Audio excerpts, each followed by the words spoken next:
$89.75 in interest. So what happens is you've accelerated your mortgage by 45 months. Now, let's go back to the line of credit and see what happens inside the line of credit to that 25 grand. Now, this is what's really hard for people to get. Hopefully, I can teach it better. I think I do every time. First of all, what happens is we're merging your checking account activity with that 25 grand worth of debt. All right?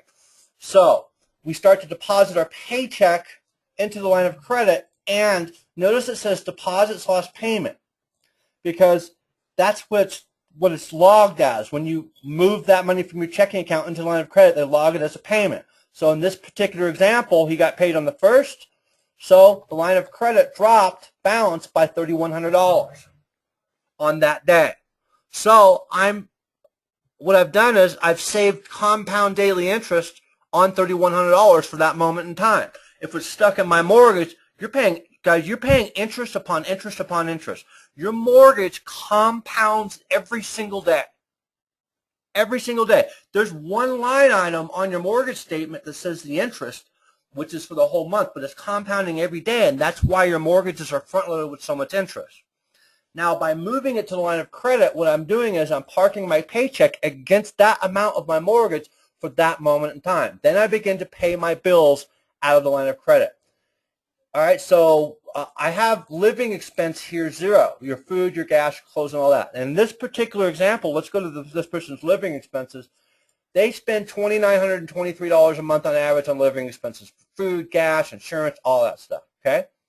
Now, the reason why I'm not putting anything here for those expenses is because we're going to designate a credit card for all those living expenses, and we're going to put the first month in a float.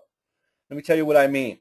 When you first start on a credit card, if you use it right, you actually get a 50 to 60-day grace period, up to at 0%. So what we do is we get that credit card and we move the closing date to the day that we start.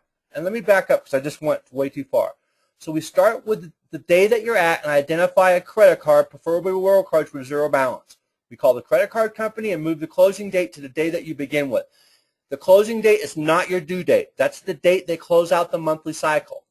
We begin to use that credit card for all expenses that you can. The money that you would normally use for those expenses, you will leave in your bank account. The closing date, again, is the day your account balance is tabulated and reported to the credit agencies. The day after the closing date statement date, it's mailed. So if we start today right here and we move the closing date on that card, we start with a 0 balance card, they're going to immediately send out a statement the next day with 0 because we haven't put anything on it. Now, we charge all the living expenses for 30 days. In 30 days, is the issue date of the next account statement, meaning the closing date. They send you a statement, and then it's not due for another 3 to 4 weeks after that. So what happens is that first month gets stuck in a float. Now, in the meantime, you'll receive another month's income here, and I'll show you in the line of credit where we'll pay it in full. And then next month, of course, those living expenses go on the card, which show up in the next month after that. Creates a one-time, one-month flow. You're going to continue to pay all of your expenses that you can with your credit card, and they'll show up 30 days from that date on the card, but won't be due for another 3 to 4 weeks after that. In the meantime, you still have the first month of living expenses that you did not use in cash sitting in the bank. Let's see how that works. So this is our line of credit. I'm putting all the living expenses on a credit card, and I haven't received a statement yet because it hasn't been 30 days here. So I deposit my paycheck. While my mortgage is not, I got to pay my mortgage payment, right? I deposit my other paycheck. Now, at the end of the first month, now keep in mind, this is someone who doesn't have credit cards and auto loans and all that stuff. The next case study will do it with all that, and I'll show you. But at the end of the month, this person's balance on the line of credit is $20,797.93. Remember, the bill hasn't come due for all the living expenses.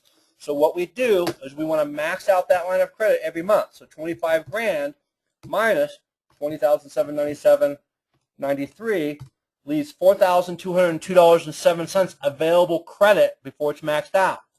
So we're going to make another lump sum payment, $4202.07, okay, towards our mortgage. Let's go back to the loan calculator, 4207, bam. That I don't know, another 3 months or so, I guess. I don't remember. No, it was another 6 months takes off our mortgage. Now,